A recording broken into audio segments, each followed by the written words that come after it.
चलिए हम अवकलन की कुछ प्रश्नावलियाँ हल कर रहे हैं। उन प्रश्नावलियों में आप पहले 2 प्रश्नावलियाँ हल कर चुके हैं जिनमें आपने डायरेक्ट सूत्र का प्रयोग किया गया होगा, और दूसरी प्रश्नावली में आपने प्रतिस्थापन द्वारा चेन रूल श्रृंखला नियम का प्रयोग किया होगा। अब जो तीसरी वाली प्रश्नावली है आपकी, उस प्रश्नावली में आपका लिखा गया है, ये टॉपिक ये है अस्पष्ट फलनों के अवकलन। अस्पष्ट फलनों के अवकलन वाली जब प्रश्नावली देखेंगे आप देखेंगे ये समीकरण रूप में पहले से दी हुई। इससे पहले की प्रश्नावलियों में आपको केवल एक फलन दिया था, इक्वेशन या समीकरण नहीं दी थी, हमें मानना पड़ रहा था माना y बराबर। लेकिन इन समीकरणों में आपको जो प्रश्न मैं हल कर रहा हूँ यहाँ पर, तो ये इनवर्स ट्रिग्नोमेट्री पर बेस्ड है। इसमें पहले प्रश्न में ये y मैंने नहीं माना है, ये उसने खुद दिया हुआ है, तो y equal to sine inverse, या ऐसी दूसरा प्रश्न टेन इनवर्स करके दिखा है। और आगे को आप स्वयं देखिएगा, आगे के सारे फंक्शन भी प्रतिलोम त्रिकोणमितीय फलन पर बेस्ड हैं। और आपने जब त्रिकोण इनवर्स ट्रिग्नोमेट्रिक फंक्शन प्रतिलोम त्रिकोणमितीय फलन जब आपने पढ़े हैं, वहाँ आपको कुछ बातें समझाई गई होंगी कि उन प्रश्नों को किस तरह से हल किया जाता है। यहाँ भी हम उन्हीं कॉन्सेप्ट्स का यूज करेंगे। तो देखिए मैं पहले 9th प्रश्न को हल करता हूँ।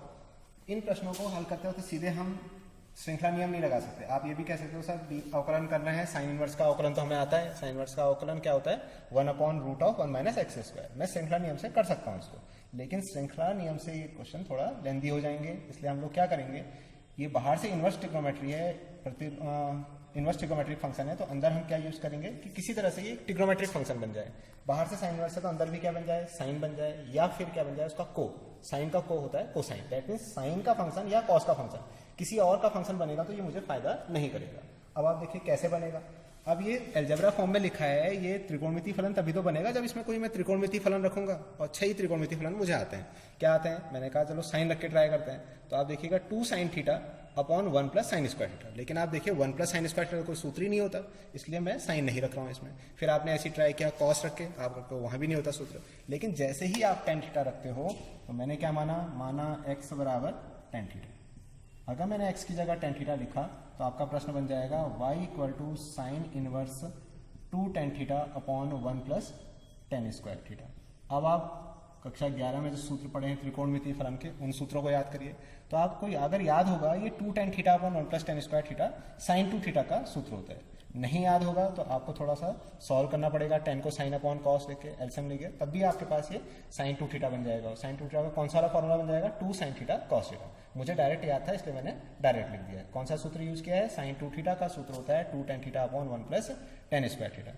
अब ये आप देखिए फंक्शनों की कंपोजिशन हमने पढ़ रखी है। ये एक फलन है और ये उसी का प्रतिलोम फलन है। तो फलन और उसके व्युत्क्रम मिला के आइडेंटिटी फंक्शन बन जाते हैं, तत्समक फलन बन जाते हैं। और तत्समक फलन क्या होते हैं? जिस पर ये फलन अप्लाई हो रहे हैं वही रिजल्ट आएगा। दैट मीन्स ये 2 थीटा पर अप्लाई हो रहा है तो इसकी वैल्यू क्या आएगी? 2 थीटा। लेकिन क्वेश्चन तो x का था, इसलिए आप यहाँ से जहाँ मैंने माना हुआ था, यहाँ से आप प्रतिलोम त्रिकोणमितीय फलन की परिभाषा का प्रयोग करिए तो थीटा का मान कितना आ जाएगा? tan inverse x। तो आपका जो प्रश्न साइन इनवर्स करके लिखा था वो अब प्रश्न 2 tan इनवर्स x बन गया। और अब इसका अवकलन बड़ा आसानी से हो। तो आप क्या करिए, इसका x के सापेक्ष अवकलन कर दीजिए, x के सापेक्ष अवकलन। एग्जाम में हमारे पास इतना टाइम नहीं होता कि हम लिखते रहें, बस खाली अभी समझाने के लिए लिख दिया मैंने x के सापेक्ष अवकलन करने पर। आप सीधे सीधे अवकलन कर दीजिएगा। तो dy/dx कितना आ जाएगा? 2 तो कांस्टेंट टर्म है और tan इनवर्स का डेरिवेटिव याद होना चाहिए बस मुझे, 1/1 + x²। और आप इसी क्वेश्चन को खुद से चेक करिएगा, चेन रूल लगा के श्रृंखला नियम का प्रयोग करिएगा, देखिएगा कितना लेंथी प्रोसेस आएगी। तो इसलिए आप इस प्रश्न को अब देखिए, इस प्रश्न में भी ऐसी है। ये भी बाहर से प्रतिलोम त्रिकोणमितीय फलन है, अंदर से फिर अलजेब्रा लिखी है। तो आप इसमें भी क्या करिए, x की जगह कोई सूत्र रख के ट्राई करिए, कोई त्रिकोणमितीय फलन रख के ट्राई करिए। फिर से मैंने इसमें x बराबर, आप ट्राई करके देख लेना। अगर सीधे समझ में आ रहा है tan थीटा रख के सूत्र याद है, अच्छी बात है। नहीं याद है तो आप साइन रख के कॉस रख के चेक करना पड़ेगा आपको। मैंने अगर ये रखा तो क्या बन जाएगा? tan इनवर्स, और ये बन गया 3 tan theta -tan³ theta upon 1 - 3 tan² theta.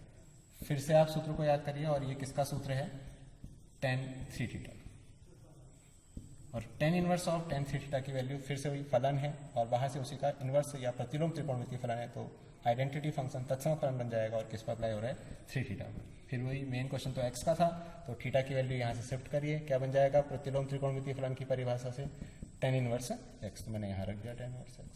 तो आप देखिए तब भयंकर सा फंक्शन था, अब बड़ा आसान सा हो गया। फिर वही लिखिए, x के सापेक्ष अवकलन करने पर मैं डायरेक्ट का ट्रांसफर dy/dx करेंगे तो 3 कांस्टेंट टर्म है, और tan इनवर्स x का 1/1 + x²। ठीक। लेकिन इस प्रश्न में आप देखिए, इसमें तो कोई कंडीशन नहीं थी, तो इसलिए मैंने सीधे कर दिया। लेकिन जिन प्रश्नों में ये कंडीशनें दी होती हैं, अगर आप इसमें जो भी समझाऊंगा उस चीज़ को कर पाओगे तो आप देखिएगा इसको किस तरह से इस कंडीशन का यूज मुझे करना चाहिए था। देखिए किस तरह से करता हूँ। तो ये -1/√3 लिखा है और x को क्या माना था मैंने, tan थीटा।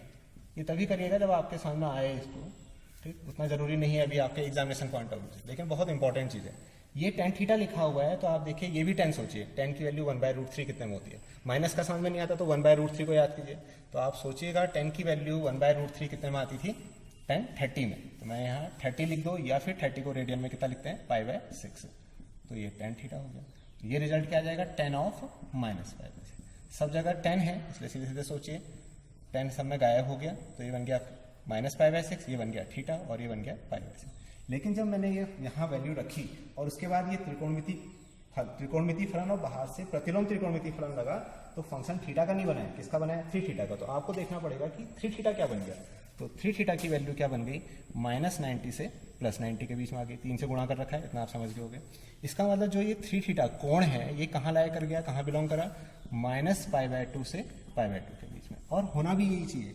जब tan inverse of tan theta या tan x की वैल्यू को x लिखा जाता है तो ये सीधे नहीं होता, ये तभी होता है जब x की वैल्यू कहाँ लाई करती है, -90 से +90 के बीच में। अगर ऐसी कभी cos के लिए सोचना पड़ेगा तो होना चाहिए 0 से π के बीच में, और sin के लिए भी सोचना पड़ेगा तब भी किसके बीच में आना चाहिए, -90 से +90 के बीच में। तो ये चीज़ चेक करनी चाहिए, ठीक।